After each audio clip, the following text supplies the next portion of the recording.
what worship is, defining it and how it is a lifestyle more than a song or a congregational practice.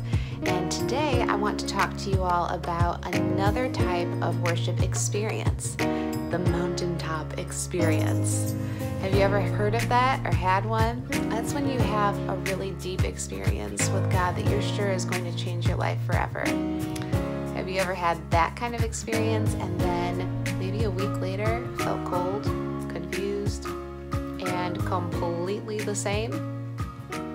Well, today we're going to talk about what happens after the mountaintop. A mountaintop experience is when you have a very powerful, clear moment with God. You might have a word that He's speaking to you impressed on your heart. You might experience a range of emotions and feelings and closeness with the presence of God that's hard to define. But the mountaintop experience is not a lifelong one. It's pretty limited. It's usually just one moment or instance in worship that you know will leave you forever changed. There are two famous instances of that. Well, there are a lot of famous instances, but we're going to talk about two of the famous instances of that happening in the Bible. The first one is in Exodus chapters 19 through 25, when Moses went up on a mountaintop to meet with God.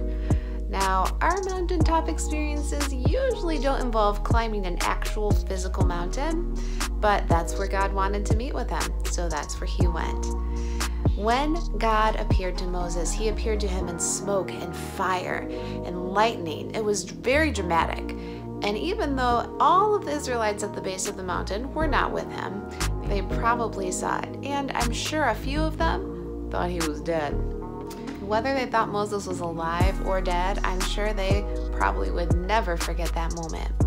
While Moses was up there, God gave him a series of commandments about how the Israelites could remain a holy people, set apart, and safe from disease, sickness, danger, and destruction. Another mountaintop experience involved Jesus himself. He went on a mountaintop with a few of his disciples, and we see in Mark 9 that Jesus was revealed as the Son of God.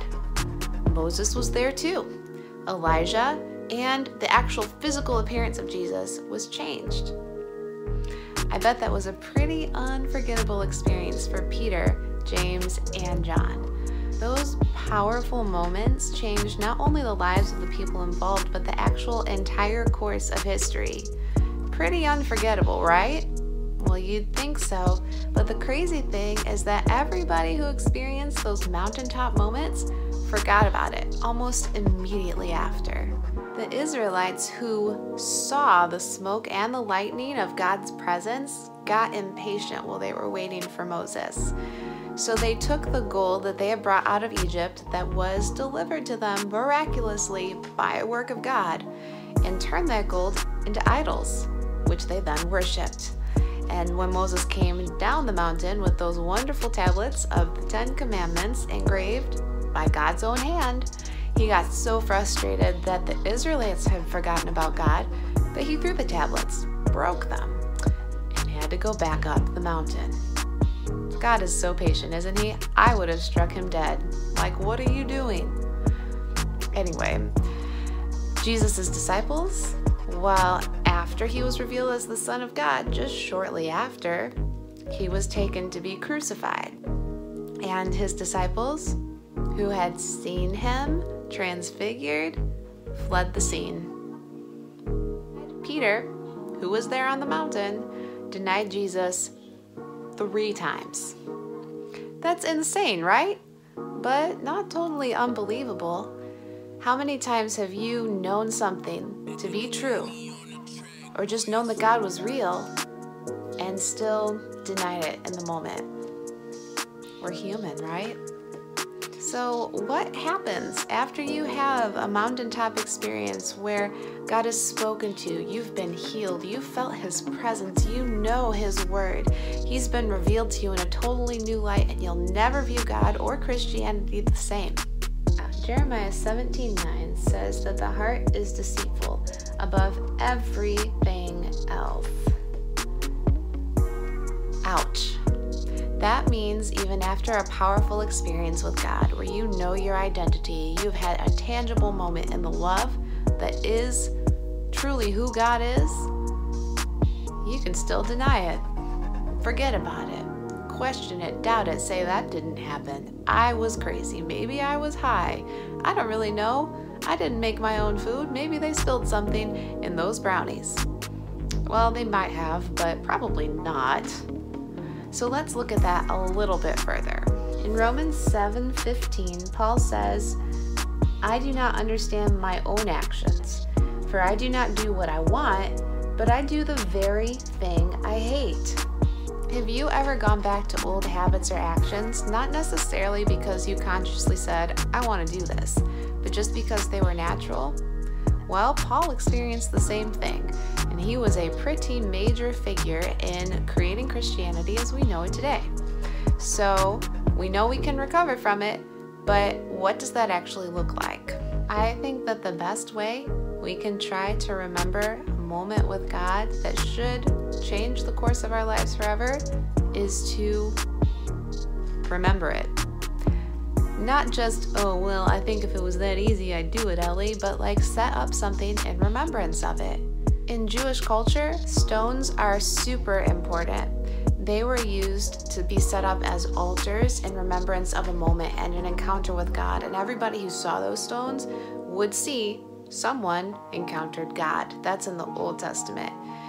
They were also really important because they were set up in remembrance of deceased ancestors and relatives.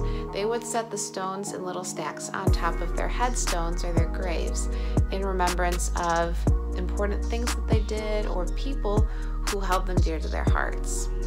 In Genesis 35, God instructed Jacob to build an altar. God had met Jacob at a place when he was running for his life.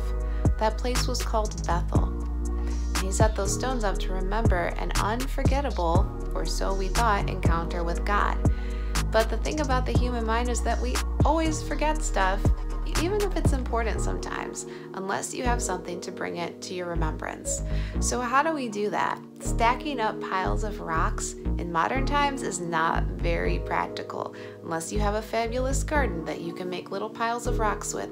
Otherwise, there are a lot of ways that you can remember something that was important to you, a life-changing experience with God, or even something He just said to you.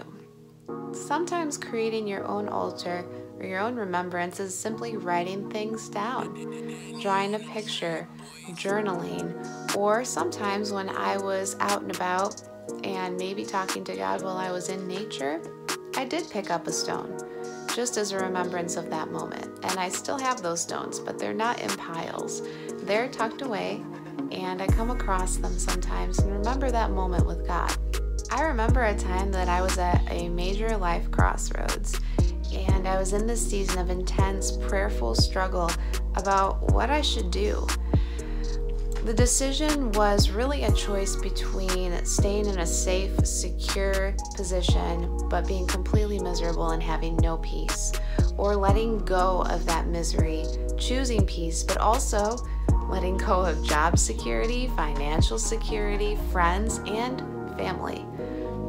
It was a tough choice, but in that moment, God spoke to me and He told me not only was it time to leave, but it was also time for me to believe in the promises He'd given me, in the dreams and the visions for my future and what He had actually called me to do.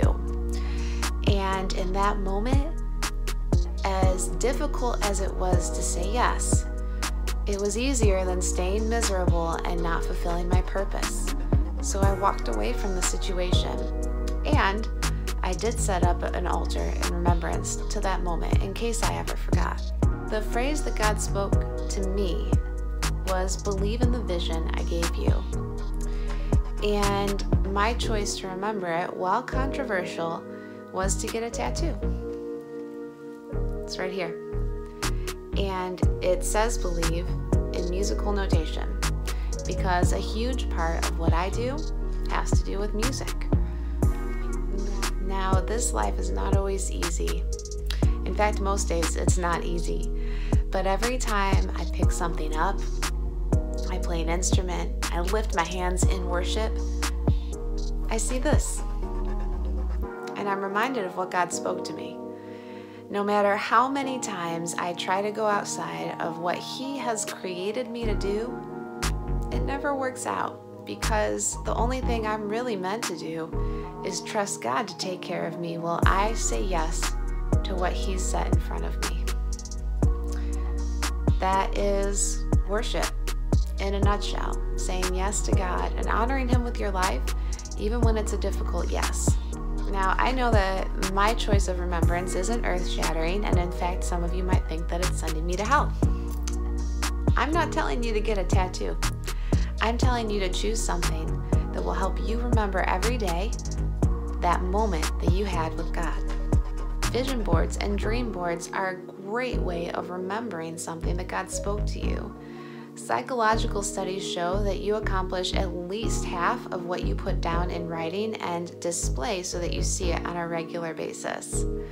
Not only is that an awesome psychological tool, but it's also a powerful way of remembering what God said to you. So regardless of how you decide to remember, choose to remember.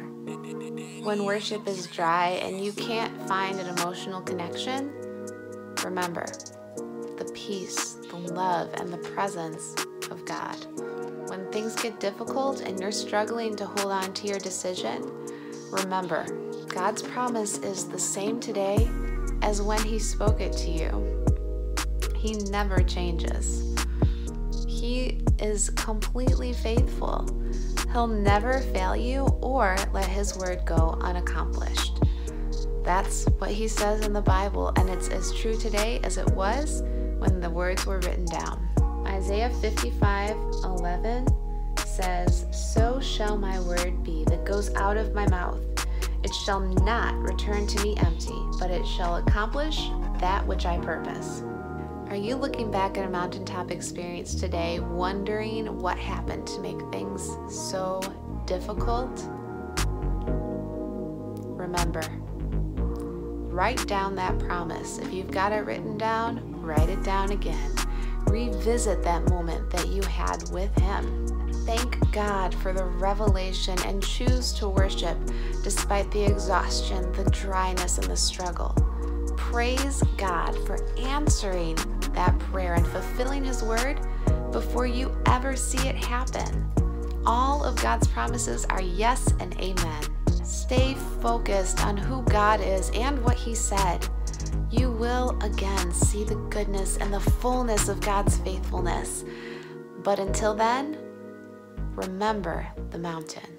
What do you do to remember God's promises? And how's that lifestyle of worship working out? Have you tried meditating, or did you end up just taking a nap? Ooh.